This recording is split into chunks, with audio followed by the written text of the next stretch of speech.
A recent meeting between Texas Congressman Beto O'Rourke and former President Obama sparking all kinds of speculation as Democrats get ready for 2020.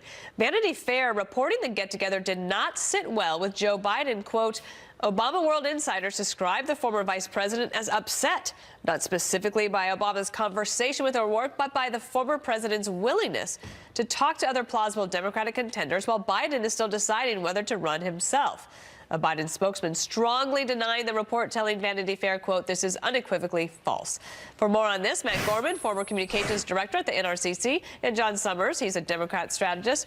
John, I'll start with you. I find this story to be probably unlikely. I mean, Joe Biden would have to recognize that President Obama is going to meet with a lot of Democrats going into 2020.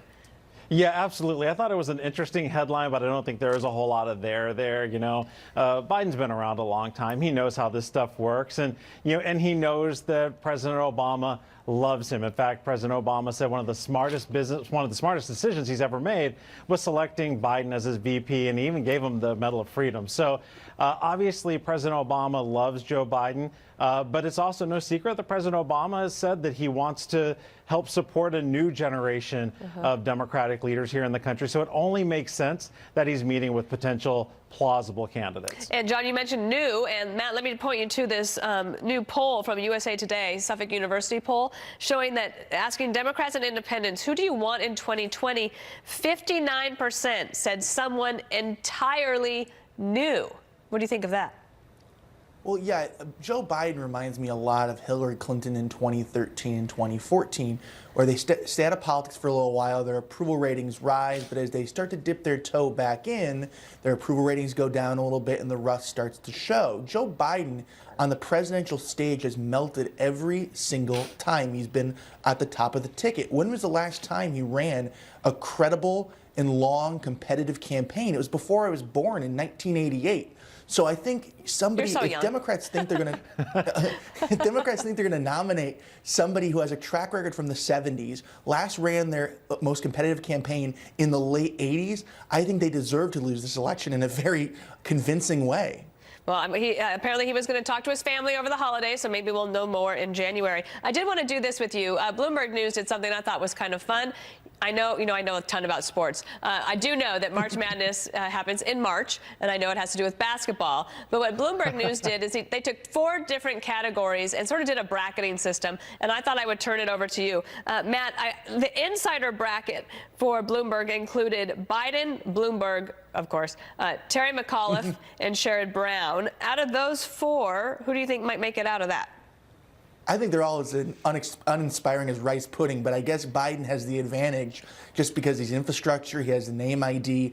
But again, when it comes to Bloomberg or Biden, I don't see them picking a former Republican who's defended stop and frisk, or Joe Biden, who has a long record opposing the liberal base on taxes or crime. And don't forget, he presided over the Anita Hill hearings. So imagine somebody like Kamala Harris or Cory Booker or Amy Klobuchar, who was there during Kavanaugh, just filleting him on a debate stage over what he did in the late 80s over Anita Hill. John, let me have you talk about the outsider bracket. In this, Bloomberg put Steve Bullock, John Hickenlooper, governor of Colorado, former governor, Eric Garcetti, mayor of Los Angeles, and Mitch Landrieu, former mayor of New Orleans. Out of those, who might come out of that?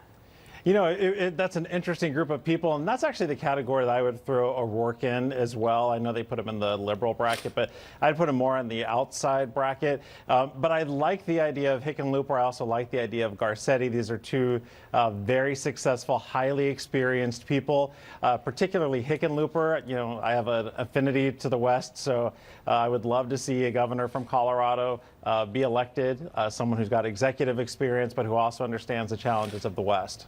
All right, then let's do the diversity bracket. Matt, you knew there had to be one of those.